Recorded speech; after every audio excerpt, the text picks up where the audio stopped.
Let me extend a very warm welcome to our keynote speaker, the Compliance Odyssey journeying through facility management rules, and present to you Mr. Santosh Sinha, Pan-India Compliance Head Facility, Raheja Corporation. A round of applause as he joins us on stage, please.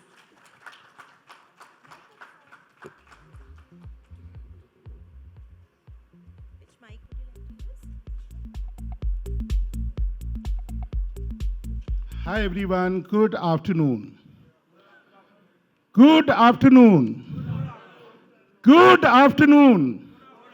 Yes, now it seems that we all are very active after having our lunch.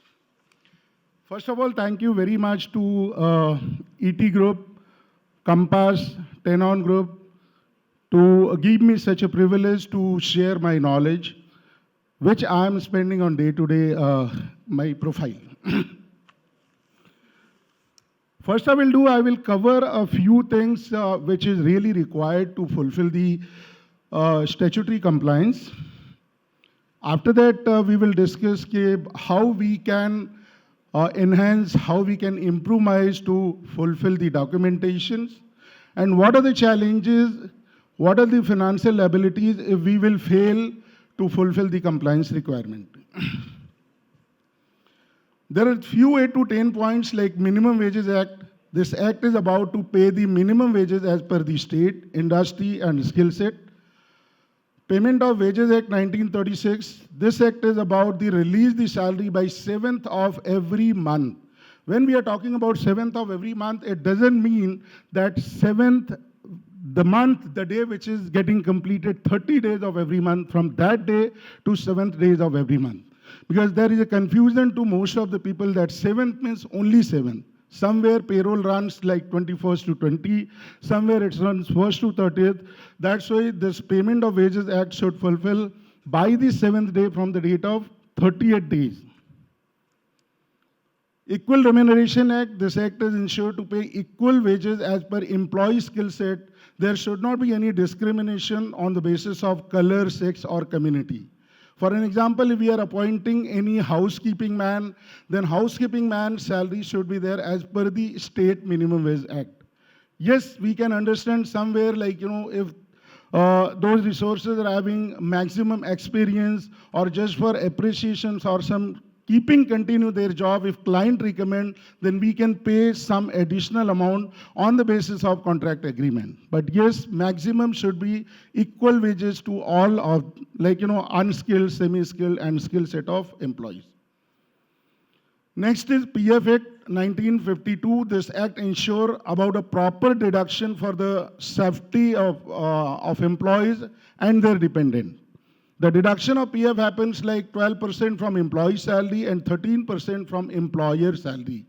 Out of 13%, 1% goes for 0.5% for administration and 0.5% for EDLI, employee death linked insurance, where employees dependent get a maximum benefit up to 7 lakhs rupees in case of unfortunate death immediate basis. And the breakup of principal employer, it's like 1250 goes to pension fund and 3.67 goes into employees provident fund. ESIC Act, this act ensures that medical benefit of employees and their family members and accidental insurance which cover entire medical treatment expenses and the wages if employee is going on medical leave. But we need to ensure that yes, the employee's ESIC contribution is being paid every month. If there will be any gap and if it will not show in monthly remittances, then it might be that ESIC authority will not be able to provide that benefit. Or it go in some different directions to go and take approval, this and that. So just to avoid such cases, we should ensure that every month whoever deployed resources are there on site, on client side, all resources, ESIC or any statutory payment is being made on time, on or before 15th of every month or whatever the statutory date. Bonus Act, this act ensures to pay the bonus at the rate of 8.33 to 20% or 7,000 as per the recent bonus amendment, whichever is higher. Gratuity Act 1972, this act is about to provide 15 days salary of every year if employee is completing 5 years and above in one organization, which will be at the rate of last drawn basic wages. If suppose I started my job and my basic wage is 10,000 rupees, and when I'm leaving after 5 years, my basic wage is 25,000 rupees, then I'll be eligible to get my gratuity at the rate of 25,000 rupees, like 15 days salary of every month. PT Act, this act is governed as per the Article 276. Article 276 of Constitutions, and the maximum deductions is 2,500 per month. Somewhere it happens 175 rupees per month, 200 rupees per month, depend on the salary of the employee. But it will never be more than 2,500. Labor Welfare Fund, this act is a state-wise act for which a very nominal amount get deducted from employee salary and get deducted as once or twice in a year. Like in Maharashtra, if you'll see, there is a deduction 12 rupees from employee salary and 36 rupees from employer's side, which is 48 rupees and 96 rupees every year, twice in a year in the month of July and January, June and December. So this fund get collected and get paid to the Labor Welfare Authority, but it's very difficult to get any benefit from that authority. If any employee want to get any benefit. Only one benefit is there, कि if employee is leaving and they're not claiming their wages up to 3 years, then after 3 years, as per wage accumulations, principal employer need to pay that wages to Labor Welfare Fund, and if they will come back to the principal employer or to the organization, they can say your wages and everything is deposited there, you can go and claim. So that employee can claim any point of time after getting the supporting documents from their principal employer. S&D Act, Shops and Establishment Act. This act governs about the leave, working hours, OT wages, OT working hours, if suppose working hours is going more than 8 and above. In case of exceeding working hours, and assurance to get benefit of national and festival holiday, female employees' safety and security in case of night duty by female employee by ensuring that yes, female employees are getting transport facilities, they are working in a group, at least 5 employees in the group, and all those details we need to submit to the S&D authority on time to time. Maternity Benefit Act, this act governs that every female employee should get 26 weeks leave. If employee is covered under ESIC, then all those 26 weeks leaves will be provided by ESIC. Otherwise, principal employer will be liable to provide this benefit. And last is, if suppose we fail to fulfill all these requirements anywhere, and if suppose employee is leaving the organization because of any dispute, then that act called ID Act, Industrial Dispute Act, which makes justice for employee and employer both. It doesn't mean that only employee will get benefit. If really employee is not right, he conduct any misbehave or any out of the policy which he accept in his offer letter, then yes, employee will get penalized. But at the same time, if employee is not getting their rights, they can approach to the concerned competent authority and they will get the benefit. So these were the things about the labor laws. Now the question is coming that to fulfill, to comply with labor laws, how to comply? Government has made a rule by the name of statutory compliance. So I would just like to know the view of a few of my seniors, respected people, how to comply, how to ensure that yes, we are fully compliant. What should be the criteria? Anyone's views? Yes, Mike, please.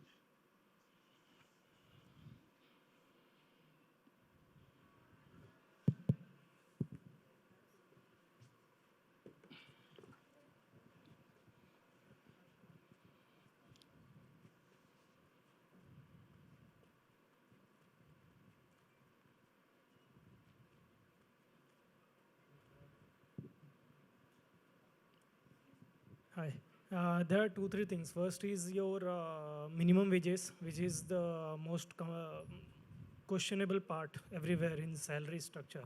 So what we can do in salary structure, like to vendor, we can allow them to propose a salary structure which is little bit higher in minimum wages or average for the year or 2 years, whatever contract we have.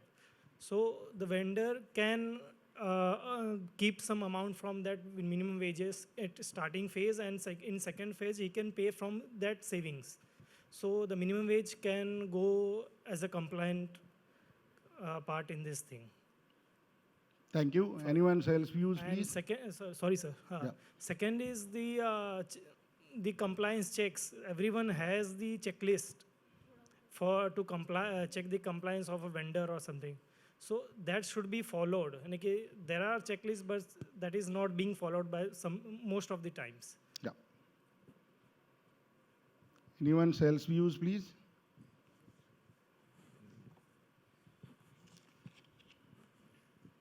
Thank you. I think there are two main things. One is you need to create awareness, and second thing, most important, is the intent of the organization to comply with all the relevant compliances that are there. Great. Anyone else?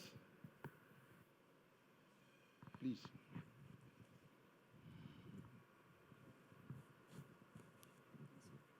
Thank you. Maybe the work order for different third-party agencies should be as a part of the compliance agency who is handling the compliance report. And there has to be a timeline of the report getting back to our office, say within a TAT of 7 days maximum, so that in order to make the timely payments and process it further. It can't be just with the agency, compliance agencies for more than 7, 8, 10 days or so on. And there is definitely a compliance on the overtime scheduling, which is a major component because other than the basic structure, salary structure, overtime varies as per the different functions. So these are few that, and like what rest other mentioned earlier. Great. Anyone else? Please. Hello, I am Muni Yadav from ACE Facility, Delhi. Yeah. Given the multiple acts one has to follow or comply, I think it is very difficult. It is not only the act which you mentioned, but there will be other act like Employment Exchange Act and POS Act like this.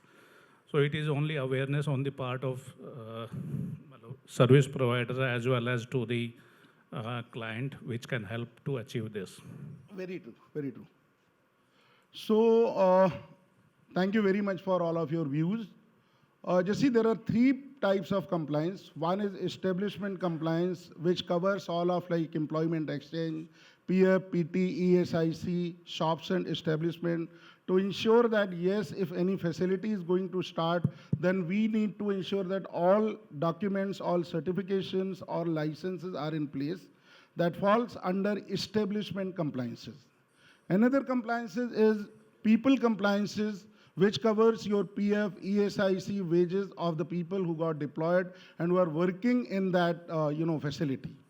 And the third compliance is very important compliances, which is CLCS, Contract Labor Compliance Services, for which we are gathering here, and all our leading agencies are there, like Tenon, then Compass, and other agencies are there.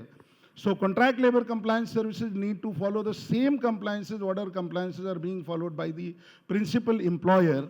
And on the basis of my 20+ years experience, I have made a full form of compliances, which call confirmation of multi-purpose liabilities by intelligence auditors and nominated compliance executives.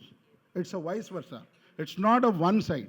If suppose principal employer will say, yes, I'm not going to listen the agency or the business partner, I want anyhow they need to comply, and if they will not cooperate or coordinate, or the designated person like me, they will not coordinate with the agency, it will be very difficult, trust me, to comply with. Statutory compliance cannot be fulfilled only by holding the invoices or showing their, yes, I am the representative of the principal employer. It's need to understand the pain areas of the agency as well as service providers. Where are the pain areas, and accordingly we need to work. For that, it's very important to ensure when they are competing for the RFP, because when any agency is competing for the RFP, every terms and conditions, all SOWs and everything is being provided by the principal employer, which get agreed by the service provider after having multiple visits to the organizations to understand their requirement, whether this is for manpower, whether this is for compliances, whether this is for operations. And at the same times, we need to ensure that the terminology of agreement should be very crisp and clear, not by saying that you will have to comply with statutory requirement. The cost sheet should be clear, their payment date should be clear, by what date they are paying to their employees. All these things are very important to take care of by the principal employer and support to the agencies. Otherwise, it will be very difficult, and every time there will be gap, you will start to hold the payment. And once the time will come when agency will also say, sir, you are holding my X amount, from where I will pay the salary. So there should be a proper process. Yes, if there is something non-compliance, we should give them some 2-3 months chances. Yes, because of some genuine reason. And after that, there should be a monthly proper monthly audit. And in that audit, everything should be captured properly as per the checklist. What should be the checklist? Checklist should be which should start from your contract agreement. After that, number of resources, whatever wages, monthly wage register, approved attendance register. Because without approved attendance register, if you will start to, or if you want that, agency need to provide the compliance requirement, all agencies cannot be equal and cannot be 100% compliance like all these leading agencies. There are systems to sub-lease the services where subcontractors, start to play around with all those documents. So every month there should be a proper audit, and on the basis of audit report, whatever invoices should be there, invoices should get accepted and processed for the payment. If there is any gaps, then yes, audit should be properly in 2 to 3 ways. Like first audit should be, there should be a draft audit report should be shared by with the vendors or the service providers. On the basis of draft audit report, if there is any gap, then service providers need to fulfill that gap by providing the pending set of document or the justifications or clarifications. And after that, on the basis of that report, invoices should get processed. But invoices should never get on hold because it makes problem for both the sides.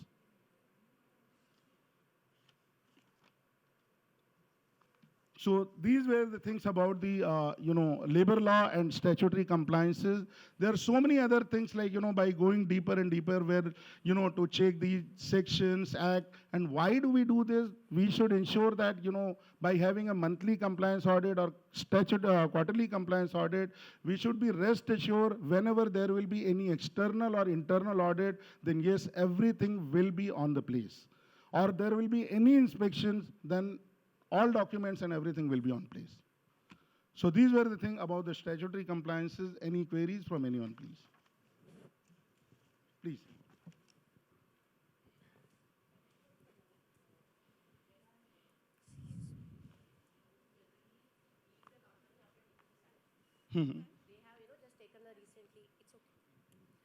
Okay, I was talking about the housekeepers who leave the companies, after taking the salaries. So they are already having a new uniform which must have been, issued 15 days ago or 2 months ago, and they just take that uniform away. So there is a cost involved. And if I deduct that value from his FNF, then it is considered as a non-compliance. How do I, To be very honest, if you are making it process in the agreement, if any of our employee will leave their job within 6 months of time, the uniform charges will get deducted. Or if you are deducting uniform charges from his first salary, it should be in form of reimbursement that yes, if they are completing 6 months or 1 year, it will be it will get reimbursement. So you're telling me I can deduct it from his salary? It should be documented. It should be documented because there is a genuine reason. If you are deploying 100, housekeeping guys, out of 100 housekeeping guys, every month 20 housekeeping guys are running away because of 200, 500 rupees salary. Then from where you will run your service. So if it is documented, no one can challenge you. No, but even if I'm taking it, in the agreement, and if I'm deducting it from the salary, there is an auditor who's always saying you cannot deduct it from salary. So when you are confirming in agreement, it will be reimbursement. If employee will continue up to 6 months, auditor can never challenge you. So I can continue Exactly. what you but just you mentioned. should have a proper proof that employee has worked only for Correct. 2 months at this site. Right. Thank you. Welcome. So there is one follow-up question on this. I had a conversation around it where somebody said that if you are holding money, then as a responsible business alliance, you are actually encouraging bonded labor. So I mean, it actually goes both ways, quite frankly. It's not that simple, isn't it? No, you see, you are not going to hold the money. You are going to hold the money because of some reason, which is a genuine reason. And attrition is a big challenge in today's date in service industry, which I face. Being as a compliance head, every month I face that 15 to 20% employees are not being paid, because of all those deductions, which is mainly the uniform deductions.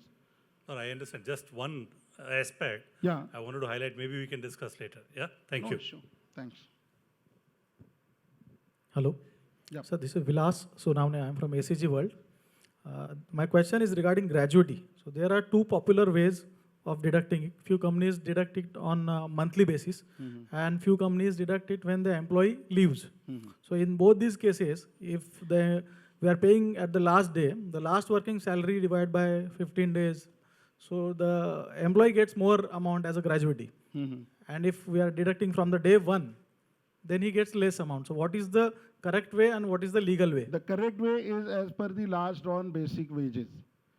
And when you are deducting from day one onwards, it means you are forecasting that amount. So you can keep that amount, and even gratuity is a part of CTC, cost to the company.